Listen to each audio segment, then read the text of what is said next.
genes, patent parts of life. And it's very scary. It's a problem. And it's going to take a lot of energy to fight against. But it's so repugnant to most people. So, you know, we'll just have to see how things play out. But I share your concerns. Sort of on her note, do you, on a personal level, including the meat industry and including the vegetable and plant industry, do you feel that big ag is just too big? I mean, the way I see it, there's sort of government, and then just above that is big farm, and then just above that is big ag, sort of pulling strings every which way. Yeah, big ag is very influential. Big ag is engaged in like insurance policies. It's involved in drug, pharmaceutical stuff. It's very influential. It is too big. I also am not for big plant ag, like monocrop corn, monocrop potatoes, genetically modified organisms of all kinds. I think we need to move back to a more sensible, localized food system. Again, where you have local farmers growing food and for a local market, and where there's more of a community that is created, where people know where they're getting their food and they feel good about it, and farmers can talk about what they're doing and not have to hide it. And then people invite people to visit the farm. So yeah, I think we need a whole different model. Yeah. If I could ask one more thing. We had a smaller speaker here last semester who gave sort of a bleaker outlook on this issue, but do you think that right now, with the amount of people in the world, that we are in any way sustainable through natural sort of farming methods? Or do you think, he gave an estimate that the earth could only naturally sustain about, I think he gave like 2 million or 20 million people, but well, there's a lot of ways to look at that, but I think that the way we grow food is going to affect how sustainable it is. If we grow a lot of meat, we could not support this existing population on a diet like we eat here in the United States. So it's already unsustainable if we're going to eat the way we're eating here. And when you talk about acreage, in the United States we have about 130,000 acres of broccoli being grown.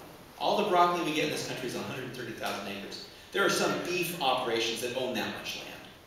So we need to shift things more in that direction, and if we do, it's just we can get a lot more food per acre. And not only growing food in farming areas and rural areas, but in urban areas. There are community gardens now popping up in Manhattan, in Brooklyn. People growing food on their windowsills, doing sprouts and things like this. So there is starting to be, and there's a food not lawns movement. And can you think of all the chemicals and all the resources that go into growing these lawns? And if that was instead put towards growing food, what we would start seeing? So it's a different kind of agriculture, very localized, where people are growing their own in many cases.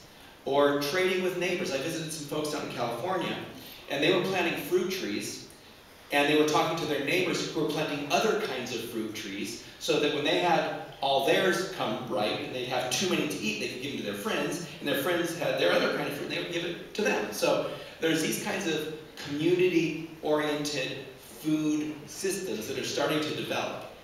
And I think they're very healthy, physically as well as socially and environmentally. And they make a lot of sense. So I do believe that we can feed the world with that kind of approach. I think it builds community and it builds healthy bodies and a healthy system, which is very different than what we have now. Are you a marked man anywhere? Am I a marked man anywhere? I don't know. I actually speak at a lot of industry conferences, believe it or not. So I go to these places and talk to these folks, and I'm happy to do that. I think it's important to have a discussion.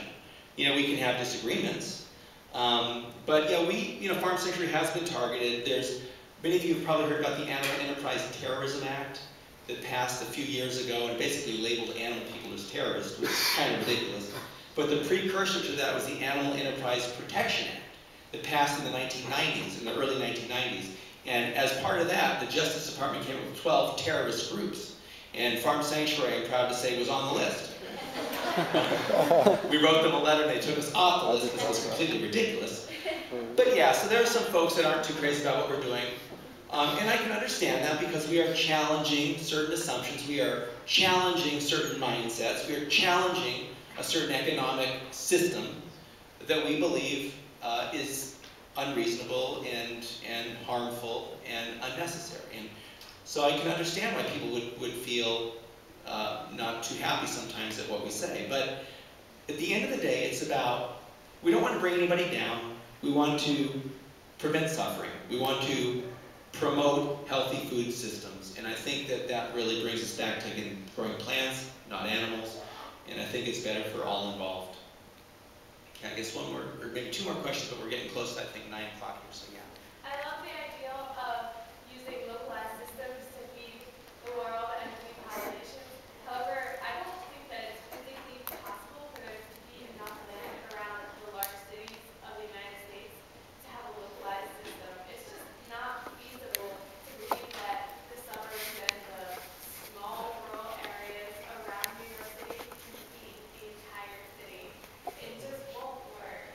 Well, it might not feed the whole city, but it could feed a fair bit, and then you get a little bit more from a little outside, you know. And so, yeah, there's rooftop gardens also in New York City, you know. So we'll just have to see how it plays out. But I think in the suburbs, there's a lot of land there that's in lawns now that could be in, you know, fruit trees or vegetable gardens. So, you know, we'll just have to see how it plays out. But I do believe that can happen. If you don't, that's fine. We just to see it a little differently. That's okay.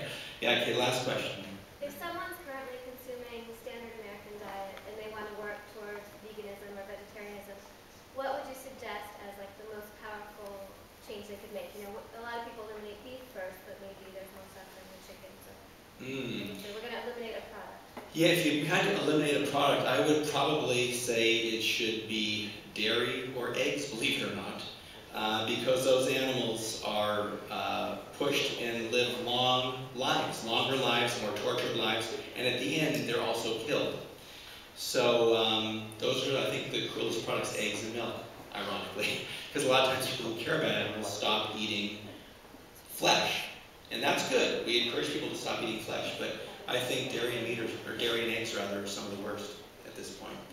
But anyway, I thank you all for staying around. We've been here a long time tonight. There's some books over here, and they usually sell for $15, but tonight we have they're $10 tonight because some generous supporters have purchased them, and they're available at a discounted rate. So, so I'll be over here to sign them if you're interested. But thank you all again for being here. Really appreciate it.